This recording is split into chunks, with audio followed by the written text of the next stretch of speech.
A lot of those ideas that were in there sort of got lost. That's the way it is. You give it up, you give it up.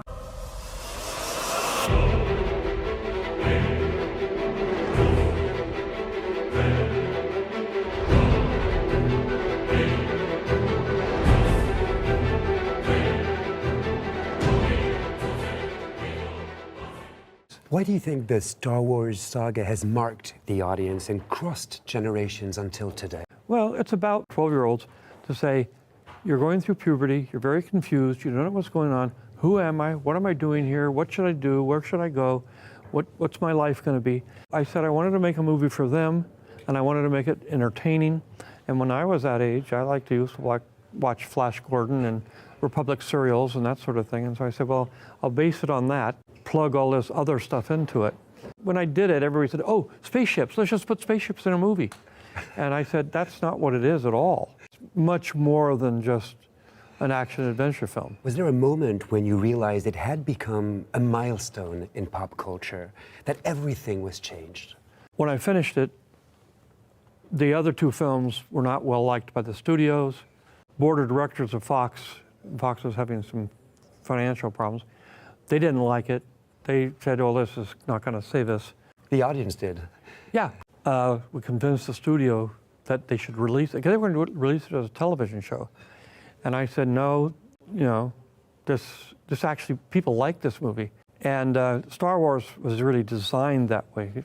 But I had, you know, Alan Ladd Jr. and some of the top executives there were very much on my side, so that helped me a lot. When it came out, you know, the people were around the block, it was all crazy, and I said to Laddie, Alan Ladd Jr., who was the president of the studio, I said, look, all science fiction films do great in the first week.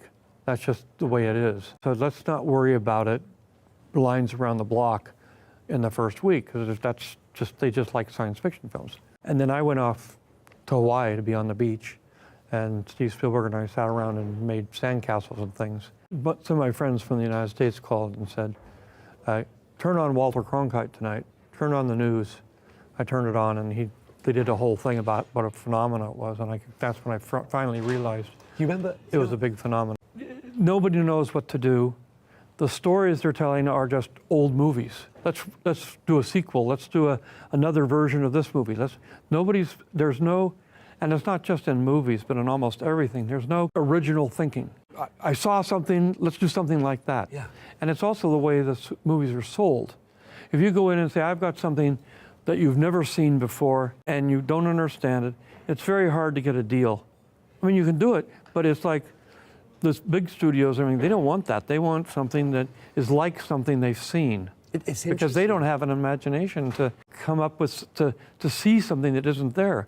I mean, I got Star Wars done mainly because at the same time I was writing the script, I hired an artist to draw pictures of what I was doing, because I knew I couldn't describe what it was impossible. But when you see the pictures, you say, oh, I get it. And that was really what made the movie, what sold it. Now, I'm building a museum in Los Angeles. It's keeping me very busy. May the force be with you. The purpose of Star Wars, we're 12 years old, it's always been designed that way, and it's for kids during the Vietnam War. All of us were about to be drafted, and people were coming back in coffins, friends. We were marching against, you know, the civil rights movement was going on. There were a lot of things that were very dark. It was hard in the end because I wanted to do the prequels, but I knew, you know, I was just going to do whatever I wanted. I wasn't going to make something that would try to be a bigger hit than Star Wars. So I did 1, 2, and 3. 1, which got completely trashed. When 1 came out, it was the beginning of the internet. It was the first film we did, because I'd spent 10 years developing digital technology in order to make 1, 2, 3. Because I knew that there would be a big battle with Yoda and things like that I couldn't possibly do with a puppet. And so we had to come up with another way of creating all that stuff.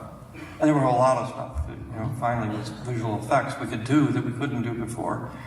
The critics and the fans who had been 10 years old when they saw the first one, and then there were 13 and then they were 5. was as surprised as anybody in the first one and the first three that everybody from 5 years old to 85 years old liked it, all over the world, everywhere. And that was, I said, wow, because there are certain aspects of that movie which say, they would say, well, it's all white men. I said, it's not. Most of the people in there are aliens. And the idea is that you're supposed to accept people for what they are, even if they're big and furry, or whether they've got they're green and whatever. The idea is all of the people are equal. The only people that aren't, which was in there, are the robots. Well, you can't come in here. We don't like your kind here.